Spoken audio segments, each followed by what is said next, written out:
Salut à tous et bienvenue sur AZ237. Elle était très excitée. Au-delà des mots, c'était son grand jour. Cet entretien signifiait beaucoup pour elle. Elle a fait tous ses efforts pour être au mieux de sa forme et réussir l'entretien.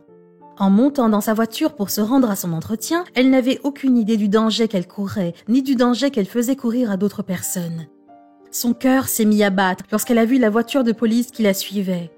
Que lui voulait la police ? Découvrons-le dans son histoire. Mais avant de commencer, j'aimerais vous rappeler qu'après avoir regardé cette vidéo, vous pouvez faire un tour sur notre chaîne pour découvrir de nombreuses histoires à la fois incroyables, intéressantes et émouvantes. Et n'oubliez pas de vous abonner à la chaîne et d'activer la cloche de notification si vous êtes nouveau parmi nous. Le 1er septembre 2017 a été un grand jour pour Janice Tucker. C'était le jour de sa nouvelle interview et elle était déterminée à la réussir. Étant une jeune maman vivant à Richmond, en Virginie, elle avait beaucoup de responsabilités. Ce nouvel emploi était une énorme opportunité qu'elle n'allait pas manquer. Tucker savait qu'elle devait s'habiller pour impressionner. On dit que la première impression est ce qui compte le plus, et elle visait une première impression qui marquerait d'emblée.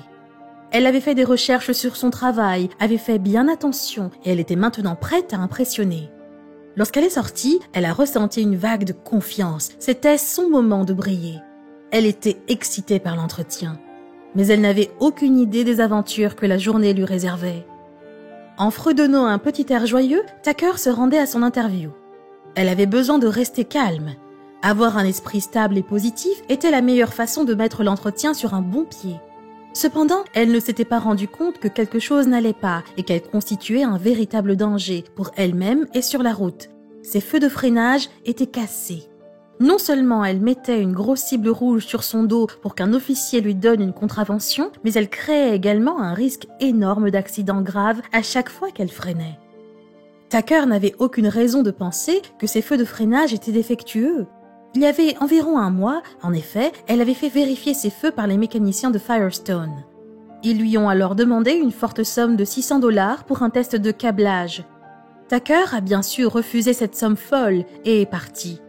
Peut-être que les mécaniciens n'avaient pas été très contents de la façon dont Tucker avait décliné leur offre, ou peut-être avait-il mal vérifié les phares de sa voiture. Quoi qu'il en soit, Tucker risquait désormais de voir un autre véhicule s'écraser sur sa voiture par derrière. Mais elle n'avait pas conscience de tout cela. Soudain, son cœur s'est arrêté. Sur son rétroviseur, elle voyait une voiture de police dont les feux rouges et bleus clignotaient suivre sa voiture. Qu'avait-elle fait de mal ? C'était la dernière chose dont elle avait besoin pour se rendre à son entretien. Elle prit une profonde respiration. Paniquer maintenant ne lui ferait aucun bien. Elle devait au moins garder l'esprit tranquille pour le bien de l'entretien à venir. Elle s'était arrêtée. Plus vite elle en aurait fini avec cette histoire, plus vite elle pourrait se rendre à son entretien. Elle ne voulait absolument pas être en retard.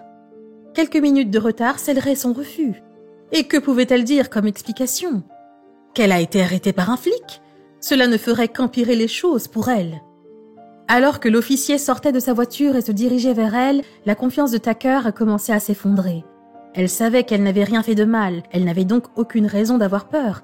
Mais elle était néanmoins nerveuse.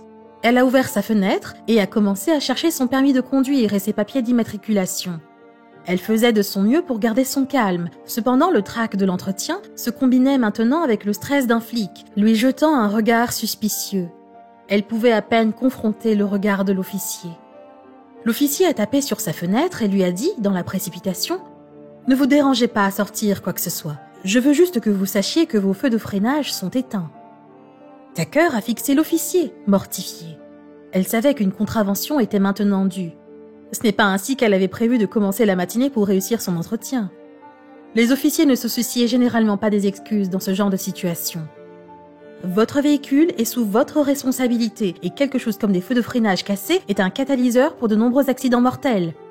Madame Tucker était désormais sûre que non seulement elle allait recevoir une contravention, mais qu'en plus, elle allait être honteusement en retard pour son entretien. Elle était plus que bouleversée. Elle a commencé à expliquer au policier, l'agent Jenkins, qu'elle avait remplacé les phares de sa voiture un mois plus tôt. Elle lui a ensuite expliqué que Firestone avait demandé $600 pour effectuer un test sur le câblage, ce qui a surpris l'officier. En entendant la détresse de Tucker, le visage de l'officier Jenkins s'est adouci. Mais Tucker ne pensait pas qu'il la laisserait s'échapper, juste parce qu'il souriait. Puis, l'officier Jenkins a dit quelque chose d'assez surprenant. « Pourriez-vous ouvrir votre coffre, s'il vous plaît ?» Tucker l'a regardé fixement pendant quelques secondes, puis l'a ouvert. Quoi que ce soit, elle voulait juste en finir. Elle a suivi l'officier pour voir ce qu'il voulait vérifier dans le coffre. À la surprise de Tucker, l'officier Jenkins a commencé à tapoter et à vérifier les lumières dans le coffre. Essayait-il de réparer les lumières ?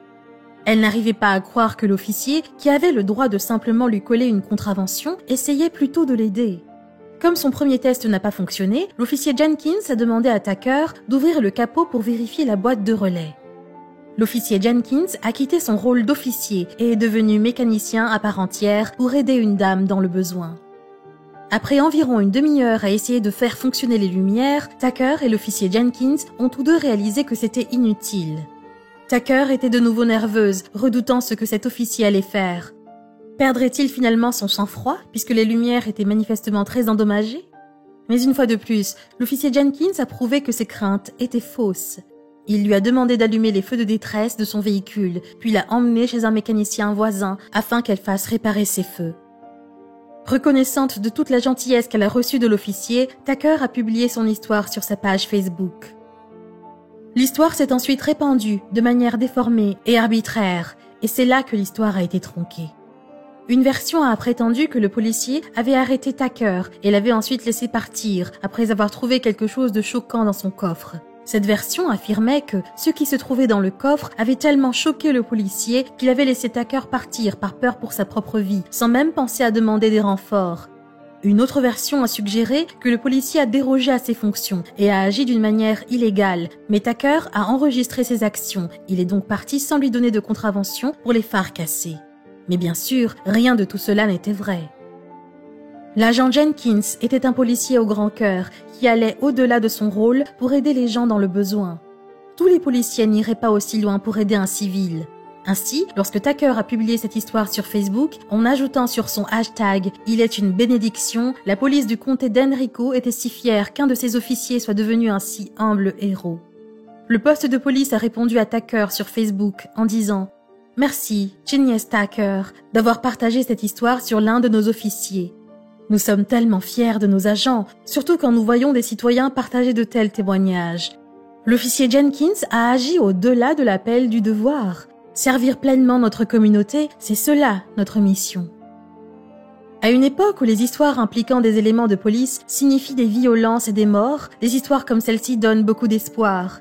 Le post de Tucker a été accueilli avec beaucoup d'amour et de soutien. L'histoire est vite devenue virale et les grandes chaînes d'information comme Fox et NBC ont partagé ce merveilleux acte de gentillesse. L'histoire a encouragé de nombreuses autres personnes à partager leurs expériences personnelles. Une personne a commenté l'histoire en mentionnant un flic qui les a aidés alors que les feux arrière de leur voiture s'étaient arrêtés de fonctionner. Il a poursuivi en disant « Il y en a tout de même des bons ». Malgré la révélation de nombreuses histoires dégradantes, il est apparu clairement qu'il y avait encore beaucoup de bons flics. Il est seulement tragique que les mauvais flics soient plus populaires que les bons. Dans un autre commentaire admiratif, une autre personne a déclaré « Il donne une belle image à tous les officiers. Il passe peut-être inaperçu, mais il y en a des milliers d'autres comme lui. Seulement, les mauvais éléments éclipsent les officiers vraiment consciencieux comme lui. » Une autre personne a poursuivi en disant « J'aime un bon policier. Je me souviens combien il était agréable de les voir dans le quartier et de se sentir en sécurité. Vous pouviez leur parler. Si tous les bons flics évinçaient tous les mauvais flics, la police aurait à nouveau notre respect et notre admiration. » Tucker elle-même a ajouté « Nous avons vu tant d'histoires où un contrôle routier s'est terminé en mort et cela a donné aux gens une impression horrible de la police. Je pense que l'acte de ce seul policier peut redorer leur image. » Ainsi, contrairement aux histoires trompeuses, il ne s'agit pas d'une histoire scandaleuse sur un autre flic véreux et un autre moment criminel. Il s'agit au contraire d'un moment à célébrer et il ne faut surtout pas le déformer. L'officier Jenkins est un véritable héros pour tous les officiers. Quelle est votre opinion au sujet de cette histoire ? Dites-le nous dans les commentaires. Si vous avez aimé cette vidéo, alors cliquez sur le bouton j'aime et partagez-la autour de vous. À très bientôt sur AZ237.